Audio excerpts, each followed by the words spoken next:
हमारे पड़ोसी देश बांग्लादेश से जो खबरें आ रही हैं वो न सिर्फ वहां के राजनीतिक भविष्य को लेकर चिंता बढ़ा रही हैं बल्कि पूरे दक्षिण एशिया के लिए एक नया संकट खड़ा कर सकती है। राजधानी ढाका एक बार फिर उथल पुथल के दौर से गुजर रही है और अफवाहें तेज हैं कि बांग्लादेश में एक और तख्ता पलट की तैयारी चल रही है। सेना की हलचलें बढ़ गई हैं और राजनीतिक दलों के बीच टकराव चरम पर है। तो क्या बांग्लादेश फिर से उसी मोड़ पर आ खड़ा हुआ है जहां से अशांति का रास्ता शुरू होता है?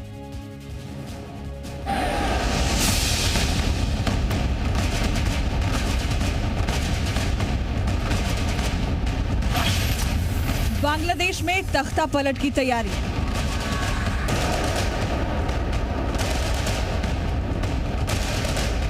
बांग्लादेश में मोहम्मद यूनुस की अगुवाई वाली अंतरिम सरकार की मुश्किलें कम होने का नाम नहीं ले रही हैं।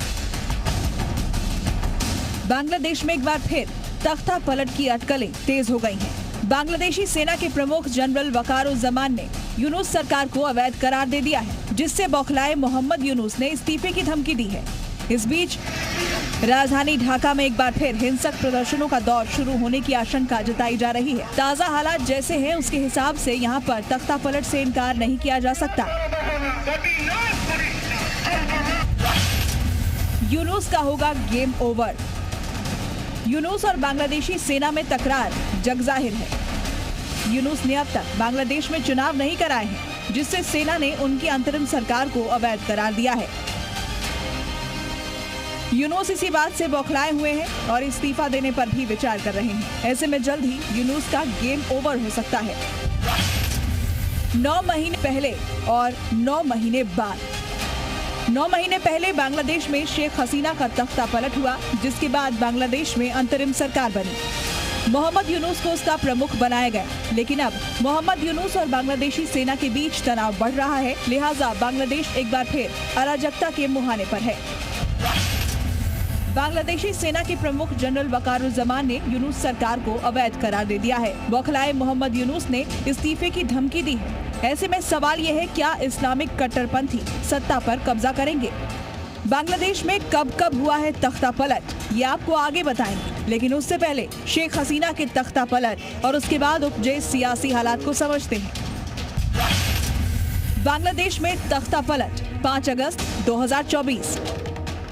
5 अगस्त 2024 को बांग्लादेश में तख्ता पलट के बाद जैसे तैसे शेख हसीना जान बचाकर भारत आई। अब 9 महीने बाद शेख हसीना की जगह बांग्लादेश में अंतरिम सरकार चला रहे मोहम्मद यूनुस के तख्ता पलट का भी नंबर आ गया है। बांग्लादेश में बहुत पॉलिटिकल इंस्टेबिलिटी है। मोहम्मद यूनुस चीफ एडवाइज़र उनका टाइटल है, सारे चीज़ कंट्रोल करता नहीं है।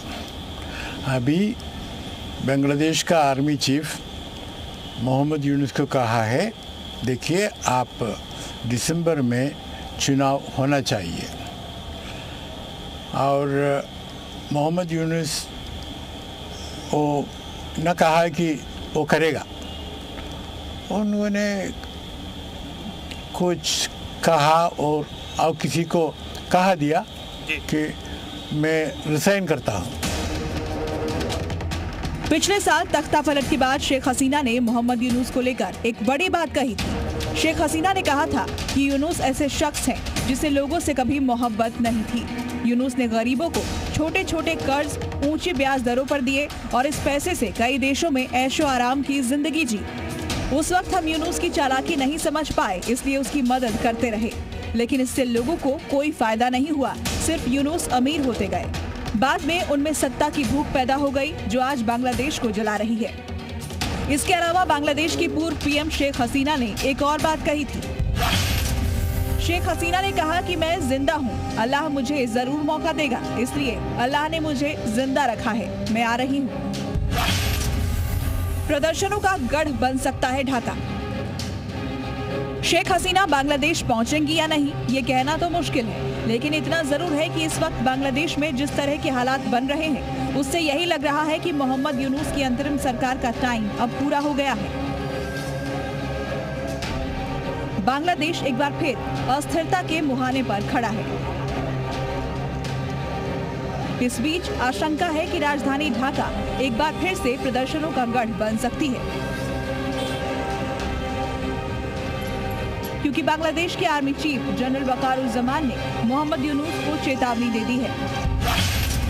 बांग्लादेशी जनरल ने सख्त लहजे में कहा कि दिसंबर 2025 से पहले बांग्लादेश में चुनाव होने चाहिए। बांग्लादेशी जनरल ने यह भी कहा कि मोहम्मद यूनुस सैन्य मामलों में हस्तक्षेप बंद करें और प्रस्तावित रखाइन कॉरिडोर जैसे प्रमुख मुद्दों की जानकारी सेना को देते रहें, क्योंकि वो कोई चुनी हुई सरकार के नेता नहीं है। ये चेतावनी देश के राजनीतिक माहौल में एक नया मोड़ ला सकती है। जनरल वकारुज्जमान की चेतावनी न सिर्फ सत्ता और विरोध के बीच की खाई को और गहरा कर सकती है, बल्कि इससे देश की लोकतांत्रिक व्यवस्था पर भी गंभीर सवाल उठने लगे हैं।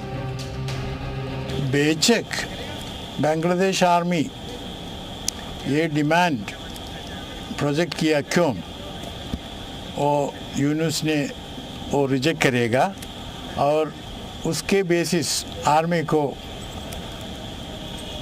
गवर्नमेंट को टेक ओवर द गवर्नमेंट, वो भी हो सकता है। बांग्लादेश में हालात गंभीर होते जा रहे हैं और अगर जल्द ही कोई संतुलित कदम नहीं उठाया गया तो बांग्लादेश लंबे समय तक राजनीतिक अस्थिरता की गिरफ्त में रह सकता है। इस्तीफे की गीदड़ भभकी या सहानुभूति? बड़ी बात यह है कि मोहम्मद यूनुस की तरफ से सहानुभूति बटोरने के लिए पहले इस्तीफे की पेशकश का नाटक किया गया, लेकिन अब वो छात्रों के जरिए ये मांग रख रहे हैं कि वो बिना चुनाव लड़े 5 साल सत्ता में बने रहें। मोहम्मद यूनुस की तरफ से भी बाकायदा सेना को बता दिया गया है कि चुनाव जल्द करवाने की उसकी मांग पूरी नहीं की जाएगी।